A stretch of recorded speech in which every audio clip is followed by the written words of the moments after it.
Swole, the MC, or the lyrical ambassador, a representative of real music, authentic lyrics, and true talent, as he has been dubbed, hails from the backwoods of North Carolina, or the Cackalack as he calls it, an MC that is proud of his deep southern roots, which are evident in his musical sound.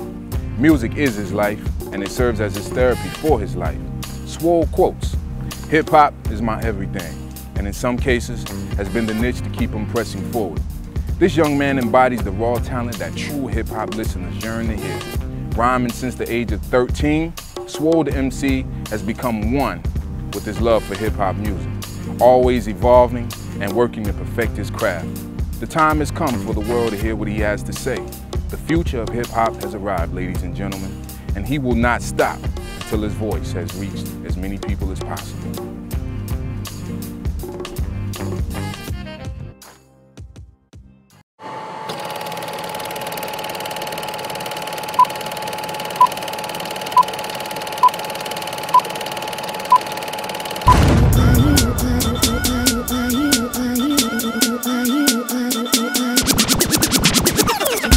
Making the people think, making the people dance. That's what Swole the MC is about.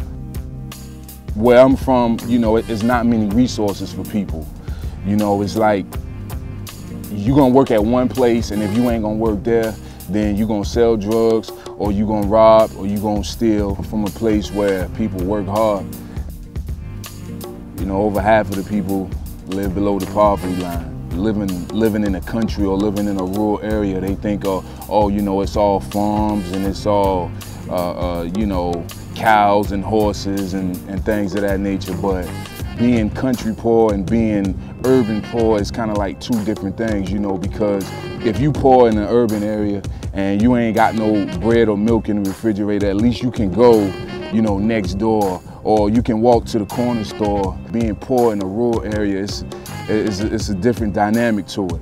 You gotta go 2 to 3 miles just before you even see the next house. If you ain't got it, you gotta deal with it. You gotta go without it. That's what it's like in my hometown. All I can say is that, you know, people there, you know, we ain't got much and we ain't never had much, but what we got is pride and we got respect and we have sense of morals and values. Southern swagger list, they coming away. I would have to say my biggest influences are my grandmother, God bless the dead. My grandmother passed away on Valentine's Day back in 2002, but she was like my biggest influence alongside my mom and my uncles. Those people are who raised me into being the man that I am today. My past ain't been a walk in the park, you know. Life has thrown me some curveballs, and I just had to, you know, take them punches on the chin and roll with them. You know, I was living that life, that street life, and I made some mistakes.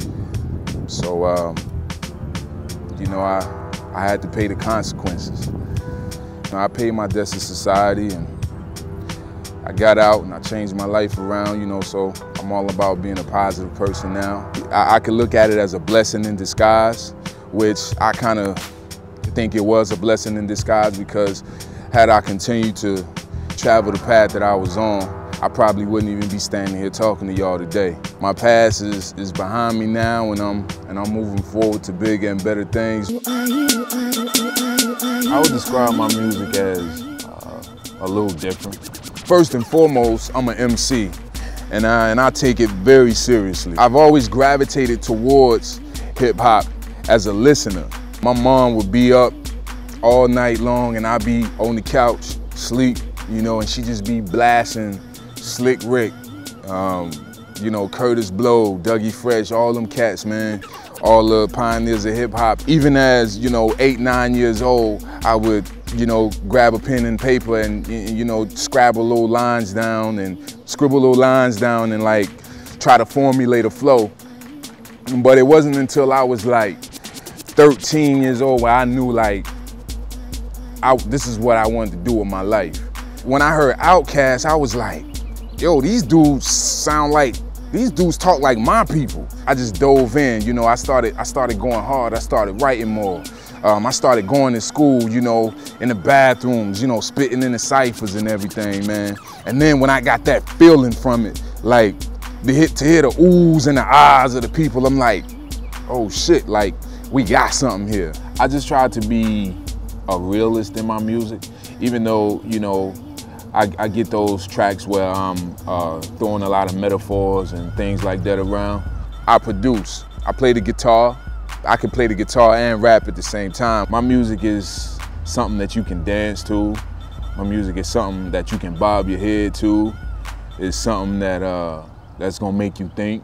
As an artist, you know, it's my duty to talk to the people and not just say nothing on the microphone. I don't try to paint any pictures that aren't me, you know, because, you know, in this music industry, you know, so much of it is a facade.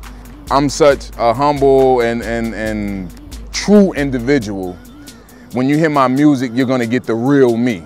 My influences come from people who were not afraid to be who they wanted to be.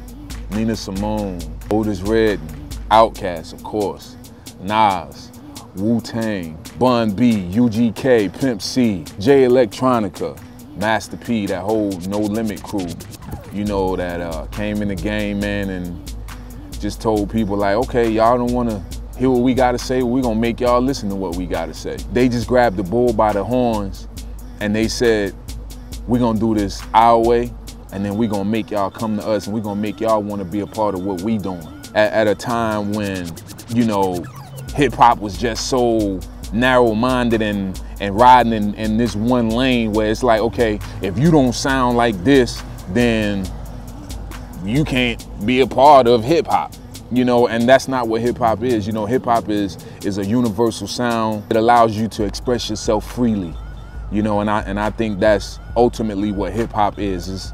It's a freedom of expression. Yeah. I've learned that this music industry is not what you see in front of you.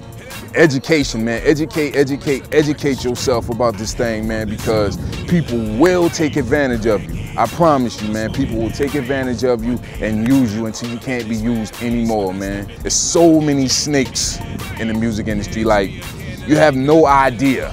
You know, the person that you may think is your friend is really the person that's out to stab you in the back. Man, when it's all said and done, I just want people to remember Swole, the MC, as a real person, you know, as a man first and foremost. I want people to sit around and say, yo, he cared about people, you know. He didn't just sell records and he didn't just, you know, feed off of the people, you know, he gave back. I want people to remember those things about Swole the MC. I want people to revere me in the likes of greatness. Because nobody wants to die. If you're ready, put your guns in the sky.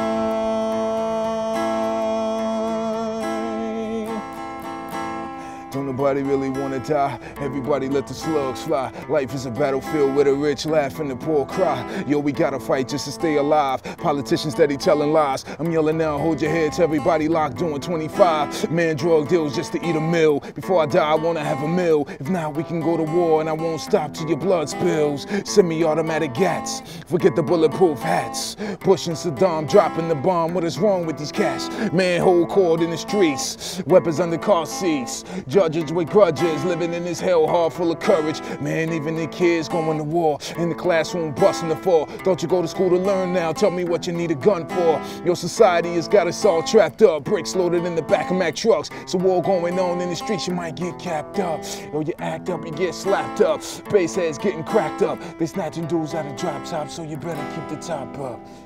Get ready. Get ready for war tonight. If you're lucky, you just might survive. It's crazy, 'cause nobody wants to die.